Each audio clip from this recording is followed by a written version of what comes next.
What's up, guys? God's Elite back with another video. In this video, we're going to be talking about the Warpriest challenge and what you and your team can do to defeat him and get that sweet, awesome loot. Now, this is not a very difficult challenge. It's very easy, in my opinion, as far as all the rest of the challenges for the other raids go. So we'll go ahead and get started on how the challenge is set up and then what you have to do for the encounter. The challenge is simple. It's much like a lot of other challenges in Destiny. Basically, the main part of this encounter has to be done by a different person each time. So basically what there is there's 3 plates. One in the middle, one on the right, one on the left. The one on the left being really up high on that ledge.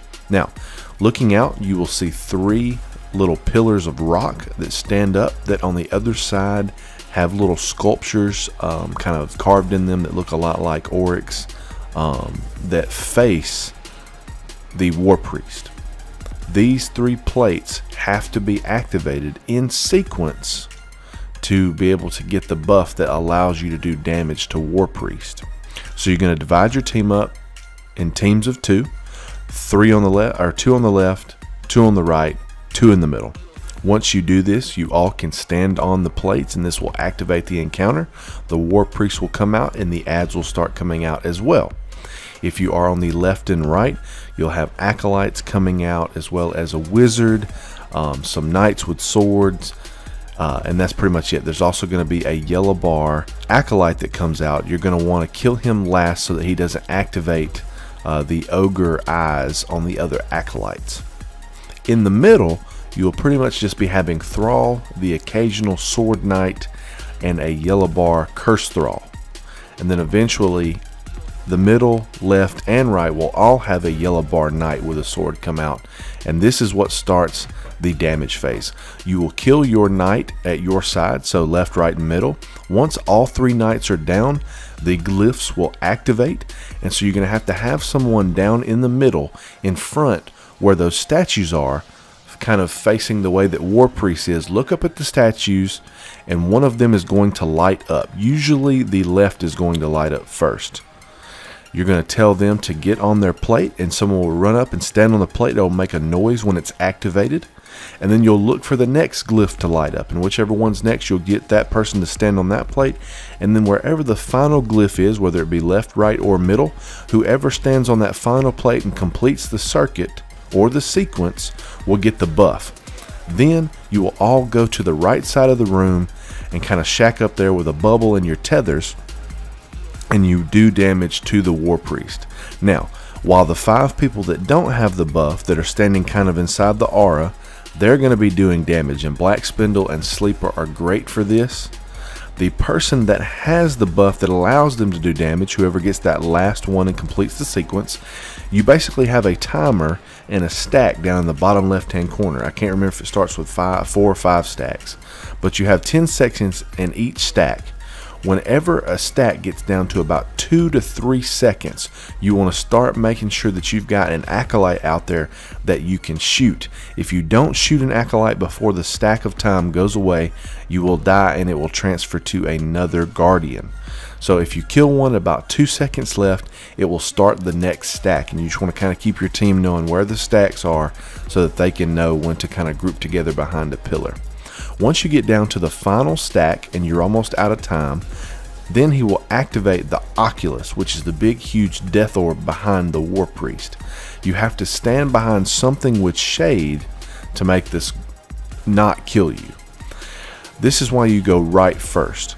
On the right and the middle and the left are the statues that we talked about before that you have to match the sequences up with. When you stand behind those and he activates the Oculus, once it is gone, that pillar will be gone as well. This is why you all have to get together so that all your pillars are not disappearing. Once that phase is over and the Oculus is gone, he throws the little bubble at you, or the captain taken bubble thingy, that pillar will be gone. The next time you have someone jump on that plate, he will be able to directly shoot at them, so it's good to have a hunter over there that can go invisible. And basically from here on out, you have to rinse and repeat. So next you'll do everything as I said before again, and hopefully by this time you'll have him below half health. If you don't, you'll have to do 3 runs, and I'll explain that in a second. So What you're going to do is you're going to do everything else that I just explained one more time, except for when you get to the damage phase and you have that third person complete the sequence, you're going to go to the middle behind the little rock pillar. And this is where you're going to shack up for your second set of damage. Now this is where the challenge comes into play. You cannot have the same person get the aura again. If someone has it and they die and it transfers to someone who already has had it before, this will void the challenge and you will have to wipe. So just pay attention to that.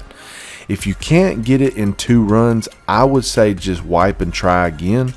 But in the event that you have to complete the second one and get rid of your second pillar, in the middle, once you get rid of that pillar, he will then not only be throwing captain little bubbles at you, but he will now have the hobgoblin 3 taken projectiles shooting at you. So it makes it very difficult. So you want to try to get him down in 2. But if you have to do 3 runs, now you're going to have taken. And instead of a yellow bar knight coming out at the end with the sword, now you're going to have a taken knight come out, and he is going to spawn on the actual plates themselves, not out of the doors. So just watch out for those. Once you do all this, once you kill him and make sure that someone different takes the thing each time, you will complete the challenge and get your loot. Now I got the Xylo's Bane Exotic Handcannon Adept, and that thing sucks, so I was kind of disappointed that I got that. But I did later on in another run get a set of arms that look really awesome. So this was a fun encounter. It's good to finally come back to this. King's Fall was the first set of raids I ever did on YouTube for my channel, and so it's very nostalgic for me, and it brings back a lot of good memories. I hope this guide is good for you. I hope you've enjoyed it. I hope it makes sense. If it doesn't, please let me know in the comments, and I will try to help you out as best as possible. Like the video if you did enjoy it. Comment below, let me know. Was Warpriest easy for you? Is this your first time doing it, or are you like me, you've got like 100 and something completions? Subscribe for more Destiny content as well as Destiny 2 news. Hope you guys have a great rest of your week, and I will see you in the next video.